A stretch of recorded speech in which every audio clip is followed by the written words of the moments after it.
تخيل تبقى حارس شخص لرجل أعمال وفجأة في لحظة واحدة تلاقي نفسك وسط كمين مسلح ورجل الأعمال اللي بتحميه بيموت قدام عينك، والأسوأ من كده إن كل الأدلة بتقول إنك أنت اللي قتلته. جاهز كوباية الشاي بتاعتك ويلا بينا نشوف قصة النهاردة. فيلمنا النهاردة بيبدأ بمشهد غامض جدا. عربية ماشية على الطريق وفجأة بتتصدم بعربية تانية وبتتقلب، لكن قبل ما نعرف مين اللي جوه العربية وإيه اللي حصل، أحداث بترجع تاني لورا وبنرجع لشخص واقف بيراقب المكان بكل تركيز، وعينه على كل شخص بيدخل أو يخرج وبيتابع كل حركة بتحصل حواليه. وبعدها بيتكلم في السماعة وبيقول إن هو هينزل ويتحرك ناحية الأسانسير، وبالفعل باب الأسانسير بيتفتح وبيخرج منه راجل أعمال ومعاه ابنه، والراجل اللي كان بيراقب المكان بيتحرك وراهم، وبنعرف انه الحارس الشخصي بتاعهم. وراجل الاعمال بيقف قدام مجسم لمركبة وبيبص لها وبيقول ان كل حاجة وصل لها في حياته كانت بسبب المركبة دي، وبعدها بيكملوا طريقهم. ومن البداية بنلاحظ ان العلاقة بين الحارس وراجل الاعمال وابنه كويسة جدا ومش مجرد علاقة شغل. وفي الطريق للبيت الاب بيتكلم مع ابنه عن الشركة، وبنعرف انه قرر يبيعها رغم انه تعب فيها سنين طويلة، لكنه عايز يعمل كده علشان ابنه، لكن طموحه وافكاره خلوه يغير خطته.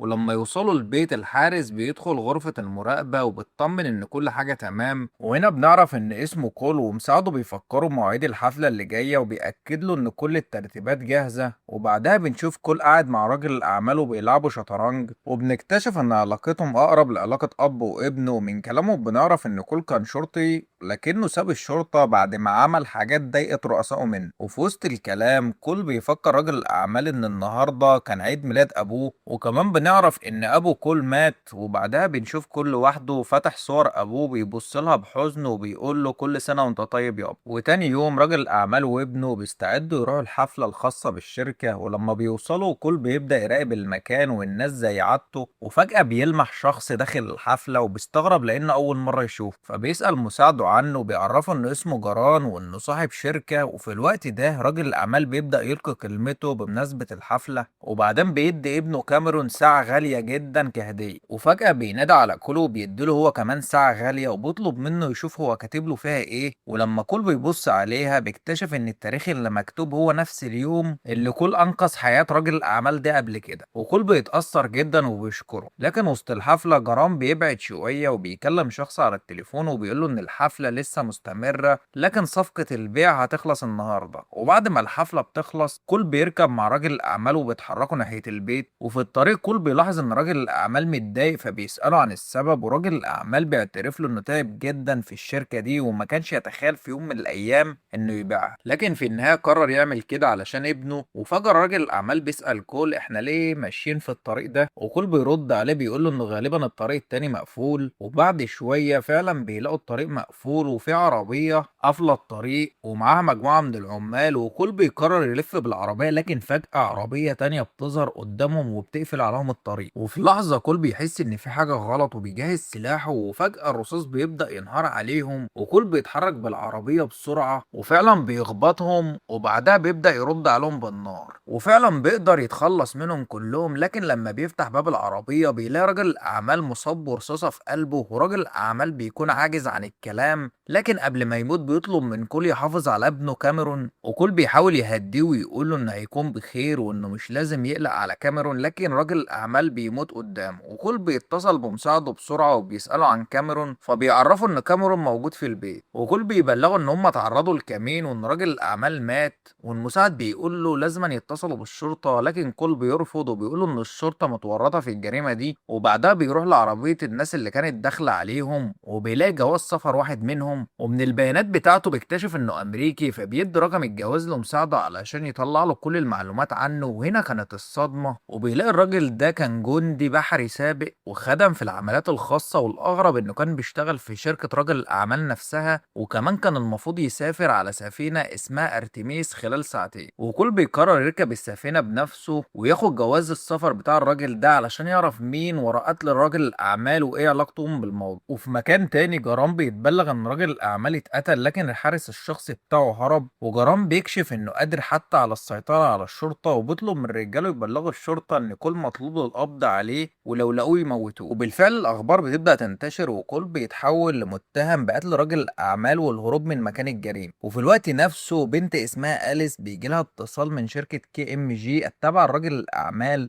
وبنعرف ان هي قبطانة وان طاقم سفينة ارتميس ناقص ولازم تروح تستلم شغلها، ودي نفس السفينة اللي كول في طريقه ليها. وأليس في البداية بترفض لانها لسه راجعة من رحلة بحرية وعندها بنت لازم تسافر لها، لكن الشخص اللي بيكلمها بيحذرها ان هي لو ما راحتش ممكن تخسر شغلها فبتضطر توافق. وفي الناحية التانية كول بيوصل للمينا وبيتصل بكاميرون، وفي نفس الوقت الشرطة بتوصل عند كاميرون عشان تستجوبه، وكول بيقول له ان والده ما اتقتلش بالطريقة اللي الشرطة بتحكيها وان هم اتعرضوا لكمين وهو حاول ينقذه لكنه فشل، وبيوعده انه هيدور ورا اللي عمل كده ويعرف مين السبب. وبسبب الشبه بين كول وصاحب جواز السفر بيقدر يعدي ويركب سفينة ارتميس، وعلى السفينة القبطان بيتابع اخبار مقتل راجل الاعمال، وبيدخل واحد من افراد الطاقم وبيعرفه على أليس، والقبطان مش بيرحب بيها وبيعرفه انه مش محتاجين مساعدين وان فريقه كامل. وأليس بتتضايق من طريقته وبتفهمه ان هي اصلا ما كانتش عايزه تيجي، لكن مساعده تعب واعتذر وعلشان كده هي اضطرت تيجي. والقبطان بيطلب من واحد من افراد الطاقم يوصلها لاوضتها، وبعد ما بتمشي القبطان بيأكد لواحد من رجالته انه يراقبها كويس. اما كولفا بيحاول يستخبى علشان محدش يكشف وجوده، وبيدخل أوضة صغيرة جدا، وبعد شوية السفينة بتتحرك، ولما السفينة بتبعد كول بيخرج من مخبأه ويبدأ يتحرك في أنحاء السفينة، وفجأة بيلاحظ إن في حد بيفتش السفينة. وفي نفس الوقت أليس عندها نوبة تفتيش ليلية، وكول بيفتح غطا سلم وبينزل تحت في السفينة، وأليس بتسمع صوت حاجة بتتفتح فبتروح ناحية الصوت وبتنزل وراه. وكول بيبدأ يفتش في المكان لأنه عايز يوصل لأي خيط يكشف له عن سبب مقتل رجل الأعمال. وفجأة بيسمع صوت جاي من صندوق شحن ضخم، وبيفتح الصندوق وبيتفاجئ بوجود عدد كبير من الأشخاص محبوسين جواه، وواحد منهم بيتكلم إنجليزي وبيشرح له إن هم اتضحك عليهم واتحبسوا وإن هم كانوا ناويين يخرجوهم بعد ما السفينة تخرج من المينا. وكول بيطمنهم إنه هيساعدهم. وفي نفس الوقت أليس بتوصل لمكان الصندوق وبتفتحه وبتتصدم من اللي بتشوفه، وبتطمن المحتجزين وبتتصل بالمنقذين على السفينة وبتبلغهم ان في عدد كبير من الاشخاص محبوسين داخل صناديق الشحن. وواحدة من المحتجزين بتسألها انت تبع الراجل اللي جه يساعدنا، هو جاب لنا مية واكل. وأليس بتستغرب وما بتبقاش فاهمة مين الراجل ده، وبينزل عدد من رجال القبطان، وأليس بتطلب منهم يفضلوا مع المحتجزين لحد ما تروح تبلغ القبطان بنفسها. وبالفعل بتروح له، لكن رد فعل القبطان بيكون غريب جدا وبيكون بارد كأنه مش متفاجئ،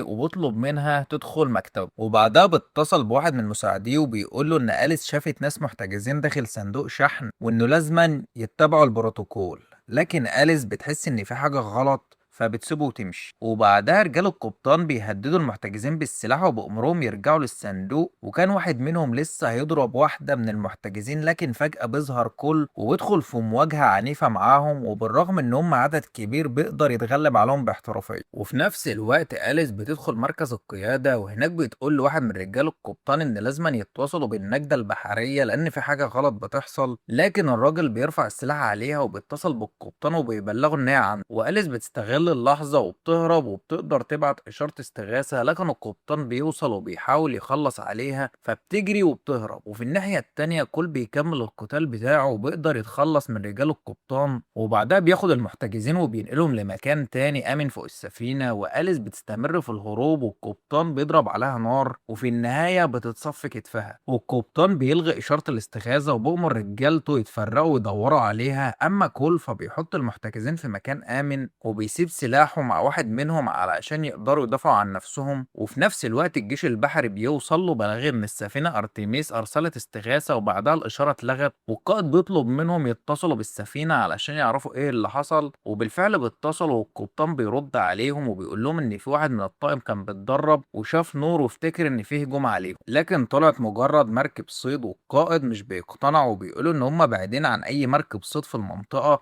والقبطان بيقفل الاتصال. لكن القائد بيبدأ يشك أكتر، وفي الوقت نفسه كاميرون بيكون مع الشرطة مرة تانية وبيسألوه عن كول وبيعرفهم إن كول اتصل بيه من تليفون قريب من المينا بعد الحادث. وكاميرون بينكر إنه يعرف مين اللي اتصل وبيقول له إن اتصالات كتير جات له في اليوم ده والشرطة بتطلب منه لو افتكر أي حاجة يبلغه. وبنرجع للسفينة وكول بيحاول يلاقي أليس وفي نفس الوقت هي بتحاول تستخبى من رجال القبطان. وأخيرا كول بيلاقيها وبيفهمها إنه مش تبع القبطان وإن عايز يساعدها، لكن رجال القبطان لسه بيفتشوا في كل مكان. وفجأة بيسمعوا صوت رصاص وأليس عايزة تخرج تساعد المحتجزين، لكن كول بيمنعها وبيقول لها إن هما لازما يساعدوهم، لكن الأول لازما يعالج إصابتها. وأليس بتوافق وبتخليه يمشي وراها لأنها عارفة كل مكان في السفينة. وخلال هروبهم واحد من رجال القبطان بيلاقي الشنطة اللي كول كان واخدها وقت الكمين وبيفتحها وبيلاقي بطاقة صاحب جواز السفر. وهنا بيفهم إن في شخص غريب دخل السفينة ومستخدم هوية الشخص ده. وفي الوقت نفسه كول وأليس بيهربوا، لكن أليس مش واخدة بالها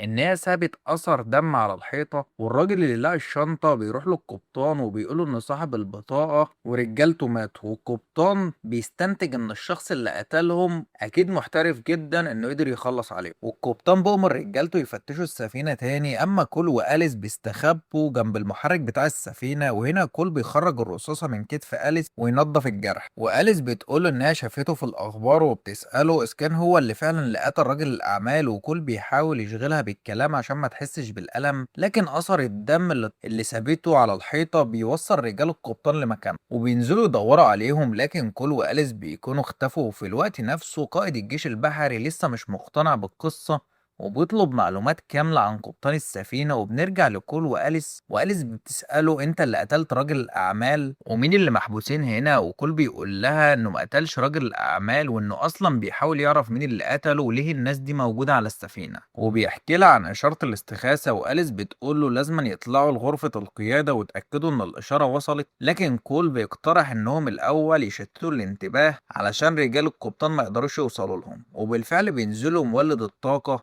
وبدأوا يولعوا النار فيه، وفجأة بيحصل انفجار قوي وحركة السفينة بتتعطل. لكن القبطان بيفهم إن ده مجرد تشتيت فبيأمر رجالته يشددوا الحراسة وبيقول لهم إن هو هيتولى حماية سطح السفينة بنفسه. وكول وأليس بيستغلوا الفرصة وبيطلعوا لغرفة القيادة وكول بيتخلص من الراجل الموجود هناك وأليس بتبعت إشارة استغاثة جديدة. لكن القبطان بيبدأ يتواصل مع رجالته عبر اللاسلكي، ولما واحد من رجالته ما بيردش بيشك إن في حاجة حصلت وبيبص بالمنظار ناحية غرفة القيادة وبيكتشف وجود كول وأليس. فبيحذر رجالته وبأمرهم يروحوا لهم فورا. وأليس بتفضل مستنية حد من الجيش البحري يرد عليها، وفجأة بيدخل واحد من رجال القبطان وكول بيقدر يتخلص منه، لكن الوقت بيكون ضيق. وأخيرا بيرد قائد الجيش البحري وأليس بتبلغه إن في عملية تهريب بشر على السفينة. وفي نفس اللحظة بيسمع صوت إطلاق نار فبيطلب ملف القبطان وبيأمر قواته تتحرك ناحية السفينة. وكول بيسيب اللاسلكي مفتوح وبيهرب هو وأليس من غرفة القيادة وبيروحوا لأوضة أليس. وهناك أليس بتمسك صورة بنتها وكول بيطمنها وبيوعدها إنه هيساعدها ترجع لبنتها. لكن في الوقت نفسه القبطان ورجالته بيكتشفوا إن الشخص اللي مسبب كل المشاكل ده هو كول. والقبطان بيبلغ رجالته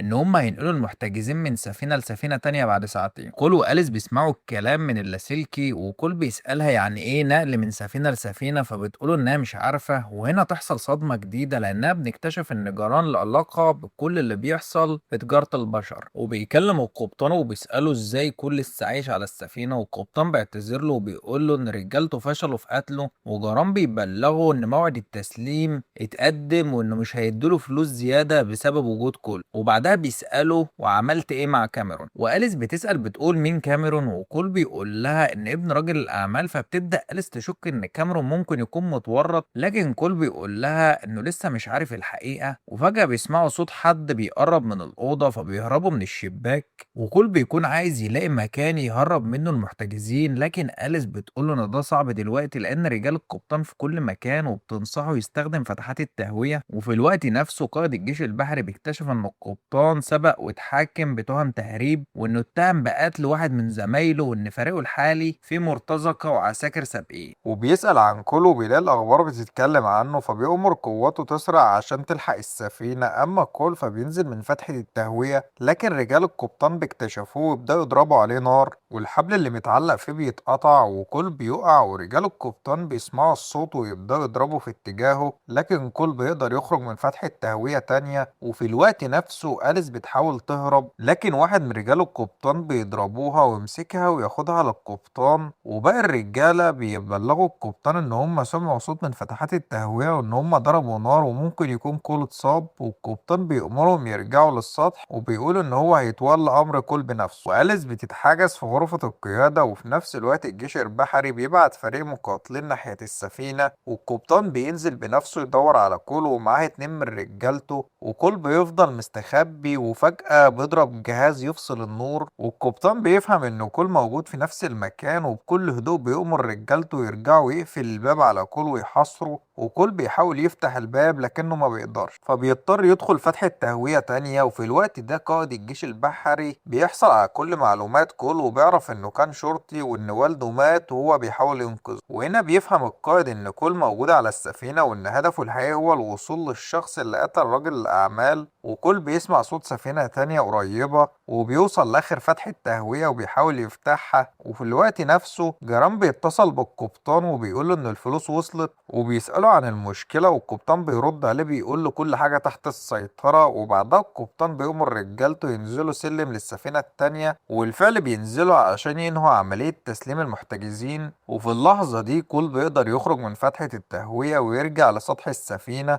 وياخد سلاح ويبدأ يتخلص من أي شخص يقابله من رجال القبطان. وفجأة رجالة العصابة بيسمعوا صوت إطلاق النار وبيرفعوا أسلحتهم ناحية القبطان ورجالته، والقبطان بيحاول يهديهم ويفهمهم إن ده مجرد شخص متسلل وإن هيتعاملوا معاه، لكن كول بيبدأ يهاجمهم واحد ورا التاني. وفي نفس الوقت أليس بتحاول تفك نفسها بإزازة مكسورة وبتقدر تتخلص من الشخص اللي كان بيحرسها وبتاخد سلاحه، لكن بيظهر لها شخص تاني وبتقدر هي كمان تتغلب عليه. وفي الوقت نفسه كول بيكمل المواجهة وبيقدر يتخلص من رجال القبطان كلهم، وحتى رئيس العصابة بيموت على ايده. واخيرا بيواجه القبطان بنفسه، والمواجهة بتكون عنيفة جدا، والقبطان بيقدر يضرب كول بسكينة في دراعه، لكن كول بيقوم وبيكمل القتال، والمواجهة بتتنقل لسلم متعلق وكول بيقع من عليه لكنه بيرجع تاني ويبدأ يطعن القبطان بالسكينة. وفي النهاية الاتنين بيقعوا على سطح السفينة، وكل بيمسك سهم وبيستخدمه عشان يقتل القبطان، وفعلا بينجح ويضربه بالسهم ده في دماغه. وبكده بينتقم أخيرا لرجل الأعمال. وبعدها بيوصل الجيش البحري للسفينة والجنود بيمسكوا كول، لكن أليس بتجري عليهم وبتقول لهم محدش يقبض عليه، ده كان بينقذنا. والضابط بيسألها بيقول لها هو ده كول؟ فبترد عليه وبتقول له لأ، كول اتضرب عليه نار ووقع في البحر. والضابط طبعا ما بيصدقهاش لأن كول واقف قدامها والاتنين فاهمين اللعبة كويس. وبعدها بيتم الإعلان إن طاقم القبطان وأفراد العصابة كلهم ماتوا، والجيش قدر ينقذ كل الأشخاص اللي كانوا محتجزين على السفينة. وأليس بتقف مع كول وبتتكلم في التليفون علشان تطمن على بنتها، وكول بيسألها عن تليفون القبطان، وبعدها بياخدوا منها وبينزل على سفينة القراصنة وبيمشي. ورغم إن أفراد الجيش عارفين إن كول بيسيبوه يمشي، لكن كول بيكون لسه ما خلصش وبيتصل بمساعده وبيديله آخر رقم كان القبطان بيتكلم معاه. والمساعد بيبحث عن الرقم وبيكتشف إن صاحبه هو جرام. وهنا كول بيعرف مين الشخص اللي لازم يروح له. وفي نفس الوقت كاميرون بيكون واقف قدام قبر أبوه، وبعدها بياخد عربيته، لكن لما بيقفل الباب بيلاقي كول مستنيه وكول بيتكلم معاه، وبنعرف الحقيقة وإن هي إن كاميرون ما كانش عارف إن الشركة متورطة في تجارة البشر، لكن لما الموضوع كبر وبدأوا يشحنوا أشخاص أكتر بدأ يشك إن في حاجة غلط، وبعدها بدأوا يهددوه. وكل بيسأله بيقوله ليه ما جيتش قلتلي، وكاميرون بيرد عليه وبيقول له إنه كان فاكر إنه يقدر يسيطر على الموضوع وإن كل حاجة هتتحل. وبعدين بيعترف له إن كان بيتضغط على أبوه علشان يبيع الشركة، لكن ما كانش يعرف إن الأمور هتوصل لكده. وكل بيبص له ويقول له إن ليه يد في موت أبوه وإنه يفضل عايش بالذنب ده طول عمره. وبعدها بيسيبه ويمشي. وهنا بنرجع لأول مشهد في الفيلم، والعربية كانت ماشية على الطريق وبتتقلب، واللي كان جواها هو جران. وكل بينزل من عربيته، وجران كمان بيخرج من العربية وهو لسه عايش. وكل بيسأله بيقول له ليه قتلت راجل الأعمال اللي بنعرف إن اسمه تيتو. وجران بيعترف له إن موت تيتو كان ضروري بالنسبة لهم، لأن بعد موته الشركة هتتنقل لكاميرون وهم أصلا مسيطرين على كاميرون، وده كان هيسهل عليهم عملياتهم وتجارة البشر. وجران بيبص لكل بيسأله وبيقوله انت عايز ايه، وكل ما بيردش عليه وما بيترددش اللحظة وبينهي حياته، وبعدها بيقول بكل هدوء انا كنت عايز انتقم مش اكتر، وبينتهي فيلمنا النهاردة. لو عجبك الفيلم ما تنساش تعملنا لايك للفيديو وتشترك في القناة، واستناك في كل جديد. سلام.